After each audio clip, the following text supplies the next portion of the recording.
Hey Bethel family, welcome back to Convos and Coffee. Thank you so much for watching this, and we are in our Christmas series, but before we jump into that, we have a very special announcement, and we are just so thankful that you've been watching Convos and Coffee, but this is actually going to be our last Convos and Coffee.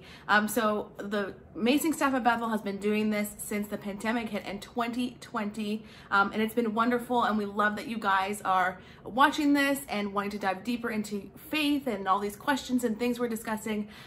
But instead of Convos and Coffees, we're going to step into something brand new in January 2023, and we are actually going to be giving and hosting a podcast called There Must Be More. And so it's a Bethel production, and so instead of meeting here every week, we're going to actually meet on the podcast or on our YouTube page, and we're going to have deeper conversations about faith and life and what it looks like to just be on this beautiful, crazy adventure with Jesus. So this is our last one, but don't worry, we're not going to leave you empty-handed.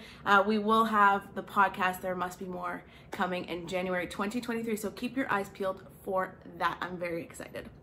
So we are going to finish up Convos and Coffees strong, and we've been in our Christmas series, Jesus, the Hope for and of Humanity. And today we're going to talk about Luke chapter 2, chapter 2, and we're just going to close it out. And so this is one of my favorite parts of the Christmas story, because in this verse it says that the shepherds saw what was happening. So we meet the shepherds here in this chapter, and they see Mary, they see Joseph, and they see baby Jesus for the first time.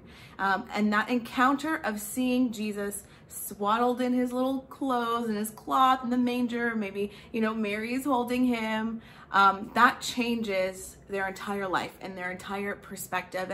And the verse actually says the shepherds saw, and they went and they told everybody about what they saw. And that just reminds me, and is such a good invitation to remember when you first experienced God, your very first time, whatever it looked like. And for me, when I first experienced God, I was 17 years old. I walked through a lot of grief. I had some friends that suddenly passed away and died.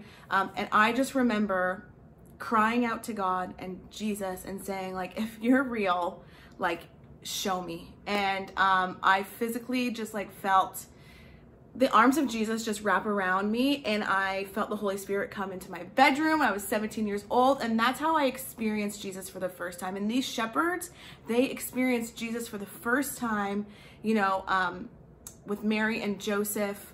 He's just being born, and that changed their lives. And they went and they told everybody what they just saw. And that is such a good reminder for us. Like, are we telling people about Jesus? When we first experience Jesus, when we first come to the faith and we're brand new Christians, we're like, rah, rah, rah, we're so on fire, and we just want to tell everybody about Jesus.